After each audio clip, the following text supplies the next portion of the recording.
Salut tout le monde, j'espère que vous allez bien. Moi aujourd'hui je suis très excité parce que j'ai reçu un nouveau produit et ce nouveau produit-là va aller dans notre prochain VR. Ça on vous en parlera une prochaine fois. Mais aujourd'hui je vous présente la nouvelle batterie de Blue Yeti, le nouveau système tout en un EB3A. Premièrement, je vais débuter avec quelque chose que je fais très rarement, un unboxing. On va ouvrir cette boîte-là, voir tout ce qu'il y a à l'intérieur. Premièrement, je trouve que l'emballage, il y a vraiment un gros souci du détail qui a été mis dans l'emballage. On a des beaux petits dessins avec de l'argent qui reflète. La boîte est super belle, mais vous savez que j'ai pas beaucoup d'espace à l'intérieur du campeur, fait que c'est clair que la boîte va malheureusement terminer son séjour avec moi dans le recyclage. Mais on va prendre le temps d'ouvrir ça ensemble. À l'intérieur de la boîte, on retrouve le petit manuel d'instruction. C'est super simple d'utilisation une batterie comme ça. C'est un peu le même style de batterie que ma mère a installé dans son Road Loft. Donc ça inclut une batterie au lithium, un onduleur, un contrôleur de charge solaire, tout intégré dans le même appareil. Fait que c'est vraiment un tout en un. On n'a pas besoin d'acheter des composantes séparément et de faire une installation complexe. Et je vais essayer de sortir ça avec le sac en même temps.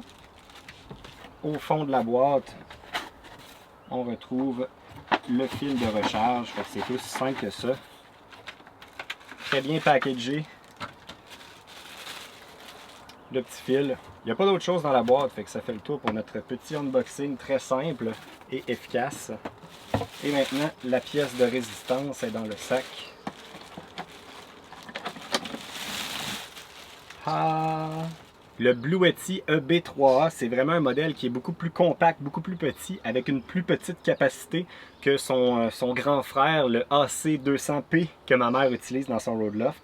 Fait que cette version-ci, c'est 268 Wh d'énergie en lithium.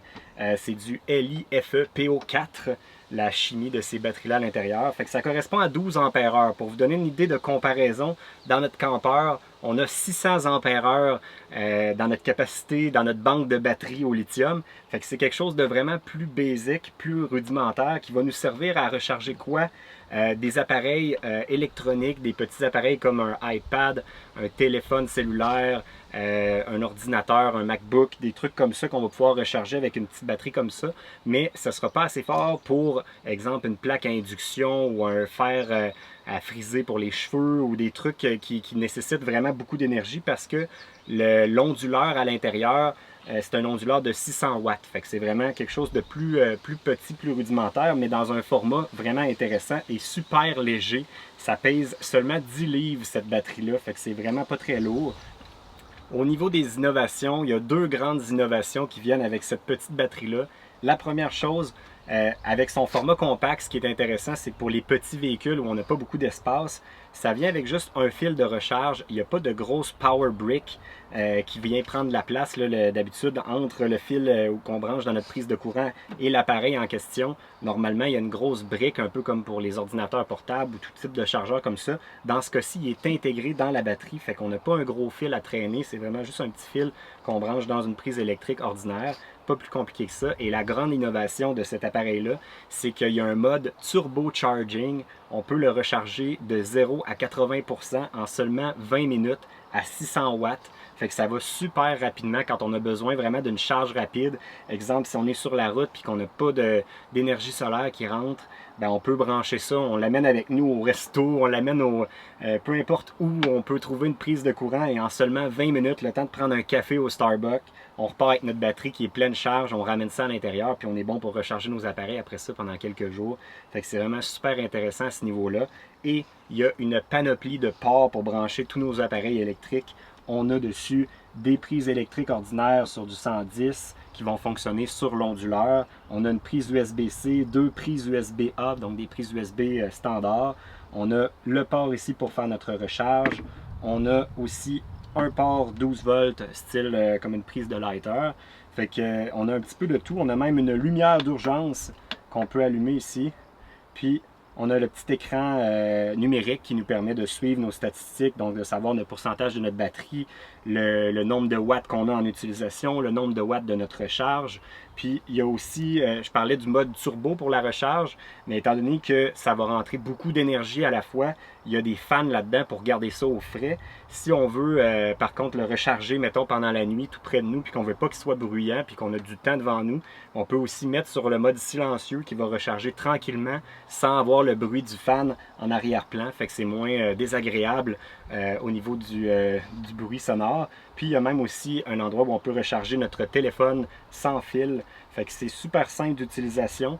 Là, ce que je vais faire, c'est tester les fonctionnalités. Fait qu'on a la batterie présentement qui est à 100%. Fait que là, ce que je vais faire, c'est que je vais brancher le plus d'appareils possible dessus pour essayer de drainer la batterie complètement. Puis après ça, on va faire le turbo recharge. Puis on va tester si c'est vrai que ça prend vraiment juste 20 minutes pour ramener notre batterie pleine charge complètement d'une shot. C'est maintenant le moment de tester tous mes appareils en recharge en même temps. En théorie, je ne devrais pas excéder le 600 watts de recharge.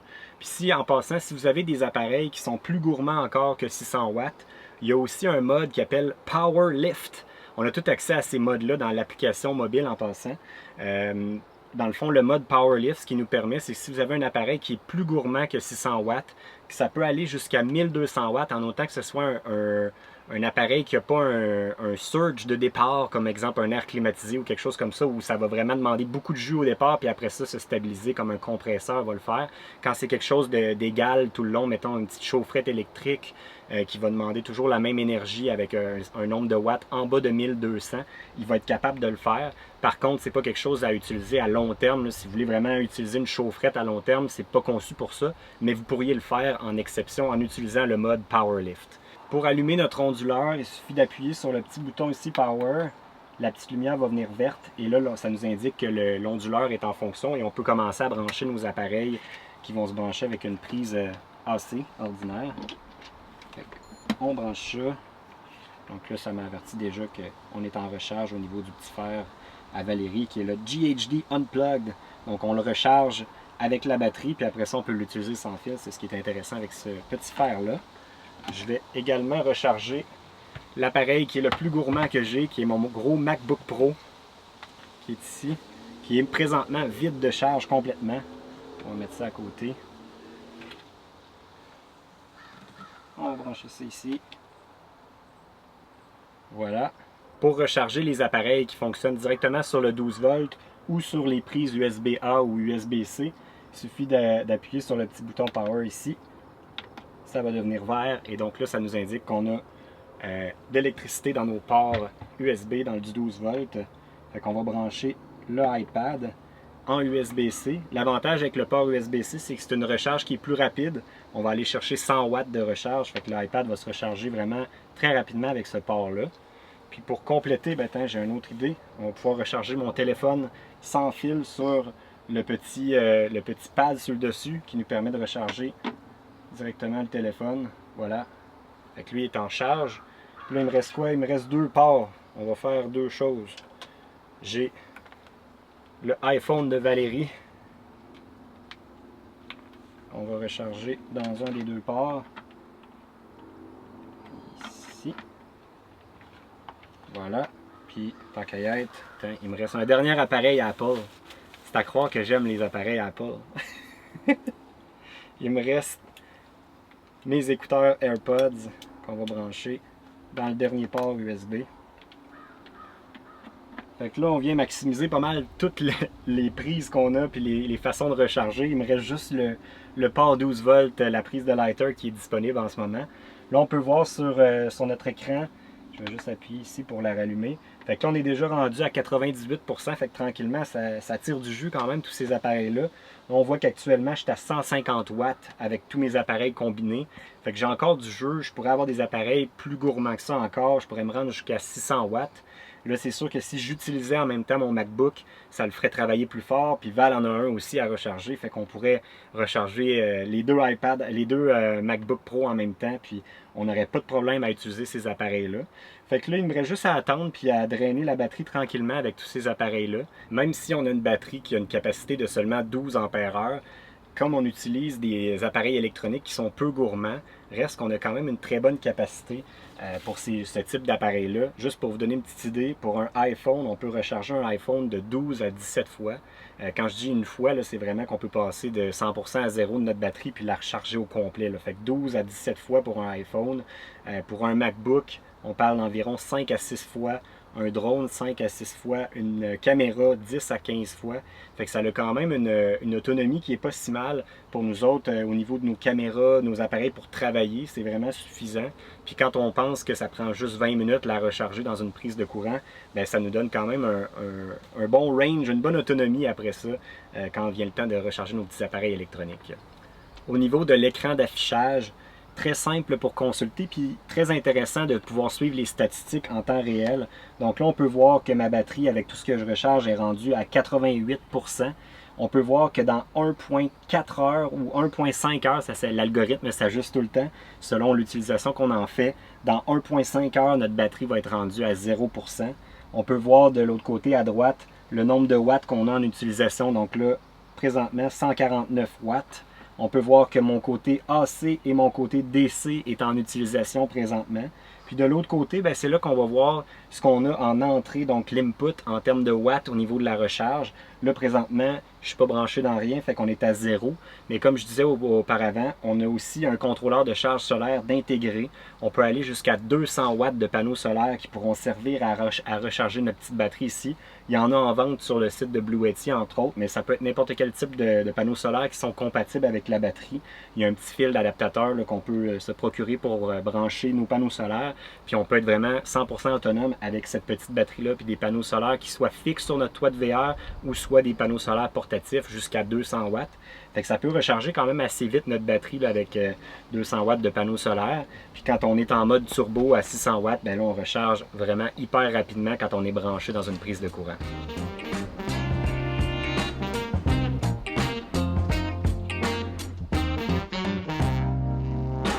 On est maintenant quelques heures plus tard.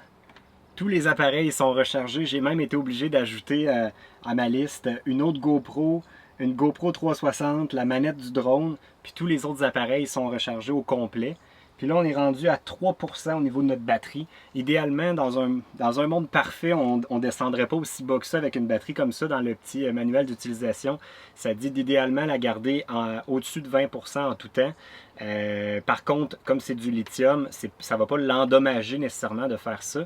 Mais c'est une bonne pratique pour question d'augmenter la durée de vie de l'appareil, de jamais descendre en bas de 20% puis de recharger après ça jusqu'à 100% quand on a l'occasion. Fait que ça donne ça. Tous ces appareils-là, on peut être rechargés avec une seule recharge de la batterie. Là maintenant, on va être rendu à la recharger puis de faire le test pour voir si c'est vrai qu'en 20 minutes, on est capable de la recharger jusqu'à 80%. Ce qui m'inquiète, c'est que je ne sais pas, là, on va recharger dans le campeur avec l'onduleur que j'ai qui est de 2000 watts. En théorie, on devrait charger à 600 watts puis être capable d'aller chercher la pleine puissance de l'appareil. Mais je ne sais pas s'il y a une limitation avec mes prises dans le campeur. Fait que j'espère qu'on va être capable d'arriver aux résultats escomptés. Blue Yeti ont même créé une application qui nous permet d'aller suivre les informations qu'on peut voir affichées à l'écran, mais qui nous permet aussi d'aller jouer dans les paramètres de l'appareil. C'est super simple pour le connecter. On n'a même pas besoin de créer un compte ou quoi que ce soit. On fait juste vraiment aller dans l'application. On voit notre appareil tout de suite dans les connexions Bluetooth. Puis là, il y a un petit loading. Après ça, on voit les statistiques de l'appareil. Puis là, ce que je veux faire, pourquoi je vais dans l'application, c'est que je veux aller mettre en marche le fameux mode turbo pour la recharge, pour nous permettre de recharger la batterie hyper rapidement. Donc, on est connecté. Là, on peut voir que je suis à 3% présentement sur ma batterie. Fait que là, il ne nous reste pas grand-chose. On n'est pas branché sur rien du tout en ce moment. Fait que je vais aller dans les paramètres. Charging mode, on va mettre ça à turbo. Fait que là, ça nous dit de l'utiliser seulement en cas d'urgence où on a besoin de la pleine vitesse. Fait qu'on fait OK là-dessus. Parce que c'est clair qu'en rechargeant aussi rapidement que ça, on vient réduire aussi un petit peu la durée de vie de notre batterie. Fait que c'est pas un mode qu'on va utiliser en tout temps, mais ça peut être très utile quand on en a vraiment besoin. Fait que c'est mis à on. On va pouvoir brancher notre appareil dans le campeur, puis ça devrait se recharger très rapidement. C'est parti. Et voilà, on peut voir que tranquillement, notre recharge est en train de monter. On est rendu à 310 watts, 350, 400 watts, 430. On semble s'être stabilisé à 430. Fait que je ne sais pas si c'est la limite que mon campeur peut donner à la batterie. 430, ça bouge plus bien. Fait que c'est pas mal stabilisé à 430. Fait que ça dit qu'il est capable d'aller chercher 600. Fait que je sais pas si c'est mon campeur qui a une limitation au niveau de la prise de courant. Des fois, souvent dans les appareils électriques, ils vont nous dire jusqu'à 600, mais que c'est pas nécessairement une partie qu'on va atteindre. Là, ce que je vais faire, c'est que je vais aller me starter un timer, bien sûr, pour être certain d'avoir notre durée. C'est parti pour le timer. Fait que là, ici, on recharge. Un des faits intéressants à savoir, pendant qu'on est en recharge, il y a un mode qui s'appelle le bypass qui nous permet de quand même utiliser les prises de courant qui sont sur l'appareil. Ça va venir bypasser l'onduleur. Il faut quand même mettre à on la section de l'onduleur pour avoir accès à nos prises. Puis dans le fond, c'est l'énergie qui provient de notre fil de courant AC qui va nous fournir aussi de l'énergie pour nos prises aussi en même temps. Fait qu'on peut charger la batterie en même temps de charger les appareils. Ça, c'est un petit feature qui est intéressant à savoir. Puis là, on peut voir déjà que ça va vraiment vite la recharge. J'ai été à 3% il y a seulement quelques minutes, puis on est déjà rendu à 7%, fait que ça recharge très rapidement. On est maintenant rendu à 36 minutes et on est rendu à 67%, donc comme vous pouvez le voir, on n'a pas atteint la statistique que je croyais, le 80% en dedans de 20 minutes. Je suis allé entre-temps vérifier sur le site et puis il disait plutôt 40 minutes, mais j'ai l'impression que j'arriverai pareil pas à 80 en 40 minutes. Puis je pense que j'ai trouvé la solution, le pourquoi. C'est que la machine permet de faire du dual charging. Donc ça, ce que ça veut dire, c'est qu'on peut recharger autant avec notre fil AC et avec 200 watts de panneaux solaires. Donc en les combinant les deux ensemble, là on atteint notre 600 watts, ce qui nous permettrait de le recharger en dedans de 20, ben en fait de 40 minutes comme qui est annoncé sur le site. Fait que le 20 minutes que je dis depuis le début, j'ai l'impression qu'il n'existe pas parce que c'est pas quelque chose qui est possible d'atteindre en théorie. De la façon que la recharge s'est produite depuis le début, on est passé de 450 watts pour les premières minutes pour se rendre jusqu'à environ une quarantaine de pourcents. Puis après ça, on a vu le wattage baisser drastiquement. On est descendu dans les 200. Puis après ça, à partir de 50%, on a baissé à 100 watts pour la recharge. Fait qu'on peut voir le pattern, il commence à charger très très rapidement. Puis après ça, ça ralentit vers la fin. Fait que les derniers pourcentages sont plus longs à monter. Reste que c'est quand même très très impressionnant de réussir à recharger cette petite bête-là aussi rapidement que ça. Mais j'ai pas réussi à atteindre les chiffres en théorie. Est-ce que c'est mon campeur qui donnait moins d'énergie? Je sais pas. Est-ce que c'est parce qu'on est dans le premier cycle de la machine? Je ne l'ai pas testé avant. Fait qu'il y a peut-être certains facteurs. Mais toujours est-il que malgré tout, c'est quand même une vitesse qui est assez impressionnante pour la recharge. Et c'est quand même une petite machine bien bien intéressante.